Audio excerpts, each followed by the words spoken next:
সরাসরি সরাসরি রিপাবলিক নেটওয়ার্কের editor in chief Arnab Goswami এবং মহারাষ্ট্রের মুখ্যমন্ত্রী দেবেন্দ্র ফডনবিসের যে ভাইরাল সাক্ষাৎকার, সেই সাক্ষাৎকার থেকে মাত্র কিছুটা অংশ আপনাদেরকে শোনাবো। হিন্দিতে সেই সাক্ষাৎকারটা আমাদের বাংলা তর্জমা করা আছে, নিচে স্ক্রোলে চলবে, আমিও আপনাদেরকে বলবো, কিন্তু আপনারা শুনুন। এটা শোনাটা খুব দরকারি। চালাই। केंद्र सरकार भी कह रही कि बांग्लादेशियों को पकड़ पकड़ के आइडेंटिफाई करके बाहर कीजिए। Why has Fadnavis ji not done the same thing in Mumbai in a bigger way? क्या मुंबई में बांग्लादेशी नहीं है, इन्फिल्ट्रेटर नहीं है? पहली बात तो यह है कि ये रिपोर्ट बहुत चिंताजनक है और हमारे लिए भी ये रिपोर्ट आई ओपनर है। जिस प्रकार से ये पॉपुलेशन बढ़ रही है जी, मुझे ऐसा लगता है कि इसकी चिंता तो करनी होगी। जहाँ तक बांग्लादेशियों का सवाल है, देखिए मैं कोई बहुत उसके बारे में विज्ञापन करके तो चीज़ें नहीं करता हूँ, लेकिन जो बांग्लादेशी डिपोर्ट हुए हैं उसमें शायद सबसे बड़ा हिस्सा ये मुंबई का और महाराष्ट्र का है। मैं आपको बता रहा हूँ, ये मुंबई का और महाराष्ट्र का है। और आगे पब्लिसाइज नहीं करेंगे। ये पब्लिसिटी की बात नहीं है, देखो उसमें कोई स्कोर करने की बात नहीं है, ये तो हमारा कर्तव्य है। और मैं आपको आज बता रहा हूं कि हम लोग आगे भी ये करते रहने वाले हैं। अभी हम लोगों को इनकी मोडस ऑपरेंडी ध्यान में आ गई है। ये लोग पश्चिम बंगाल में आते हैं, पश्चिम बंगाल में कागजात तैयार करते हैं और फिर कागजात तैयार करके मुंबई में आते हैं। अभी इस मोडस ऑपरेंडी को हमने रिवर्स ट्रैक कर लिया है और उसके कारण कैसे ट्रैक किया? जो जितने लोगों को पकड़ा उनका इन्वेस्टिगेशन करके हमने उसकी एक एक कड़ी समझ ली है और उस कड़ी को समझकर अब इनका रूट क्या है ये हमने तय किया है। और फिर स्पेशली हमने मुंबई के डेवलपर्स को, बिल्डर्स को ये कहा है, होटेलियर्स को कहा है, ये 2 हॉटबेड है, होटल्स और डेवलपर कम्युनिटी, इनको कहा है कि इसके बाद आप बिना पहचान के और बिना वेरिफिकेशन के इस प्रकार से अगर केवल सस्ता मजदूर मिलता है इसलिए बांग्लादेशियों को लाओगे बंगाल से तो आपके ऊपर भी कार्रवाई होगी।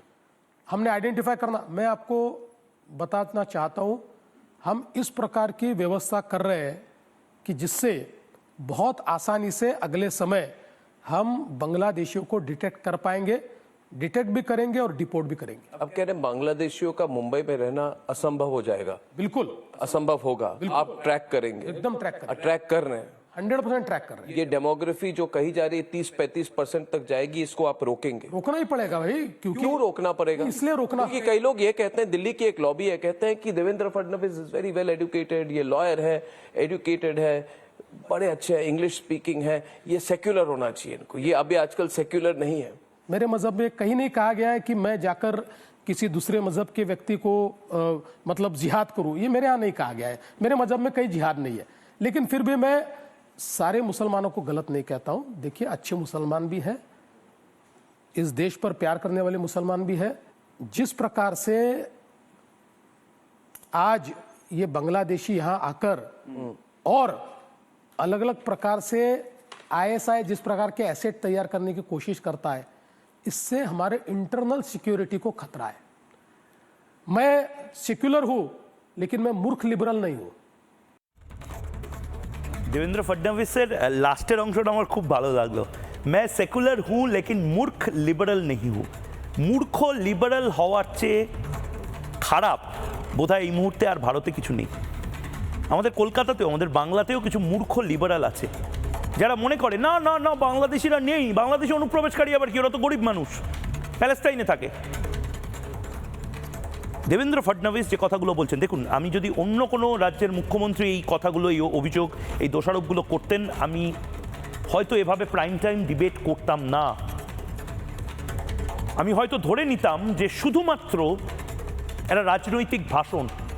কিন্তু দেবেন্দ্র ফডনবিস তিনি জানেন যে বাংলা কোনোভাবেই তার ইন্টারনাল পলিটিক্সের অংশ হবে না, তার অভ্যন্তরীণ রাজনীতি প্রশাসনের অংশ হবে না। তারপরেও কেন বাংলা নিয়ে এই সাক্ষাৎকারে এতটা অংশ বলা হলো তার এক এবং একমাত্র কারণ দেবেন্দ্র ফডনবিসরা 26/11 দেখেছে, দেবেন্দ্র ফডনবিসরা মুম্বাই সিরিয়াল ব্লাস্ট দেখেছে, দেবেন্দ্র ফডনবিসরা মুম্বাইয়ের ট্রেনে ব্লাস্ট দেখেছে, দেবেন্দ্র ফডনবিসরা একের পর এক লস্করে তৈবার জঙ্গি কি করে ঝাঁঝরা করে দিতে পারে তাজ হোটেল থেকে লিওপল্ড ক্যাফে দেখেছে। এবং সে কারণে আজকে উঠছে যে যেভাবে বাংলাদেশি অনুপ্রবেশকারীদেরকে র্যাডিক্যালাইজ বা মগজ ধোলাই করা হচ্ছে, লস্করে তৈবা বা আইএসআই এর মডিউলের পাঠ করা হচ্ছে, এবং রাজ্যে একটি সরকার আছে বাংলায় যারা এদেরকে ফ্রি ফ্লো করে দিচ্ছে, অর্থাৎ বর্ডার ক্রস করছে, এখানে ভোটার আইডি কার্ড আধার কার্ড তৈরি করছে, বেঙ্গল রুট দিয়ে তারা গোটা দেশে ছড়িয়ে পড়ছে। এটা দেশের সিকিউরিটির জন্য সবচেয়ে বড় প্রবলেম। আমি যদি ভেঙে ভেঙে এবার ব্রেকিংগুলো নিয়ে এবং তার পাশাপাশি অতিথি যারা রয়েছে তাদের কাছে যাই, আপনারা বুঝতে পারবেন কেন আমরা অসহায় বোধ করছি। কারণ মমতা বন্দ্যোপাধ্যায়, হ্যাঁ মমতা বন্দ্যোপাধ্যায় হয়তো চতুর্থবারের জন্য ক্ষমতায় আসবেন, মমতা বন্দ্যোপাধ্যায় 3বার ক্ষমতায় এসে কিচ্ছু করেননি অনুপ্রবেশকারীদের জন্য। অনুপ্রবেশকারীদের আটকাতে মিনিমাম জমি পর্যন্ত মমতা বন্দ্যোপাধ্যায় সদিচ্ছায় দিচ্ছেন না কাঁটা তার লাগানোর। সে নানা ধরনের কন্টেন্ট দেখার জন্য লাইক করুন, শেয়ার করুন আমাদের ফেসবুক পেজ, সাবস্ক্রাইব করুন আমাদের ইউটিউব চ্যানেল। পাশাপাশি অন্যান্য ব্রেকিং নিউজের জন্য অবশ্যই চোখ রাখুন রিপাবলিক বাংলায়।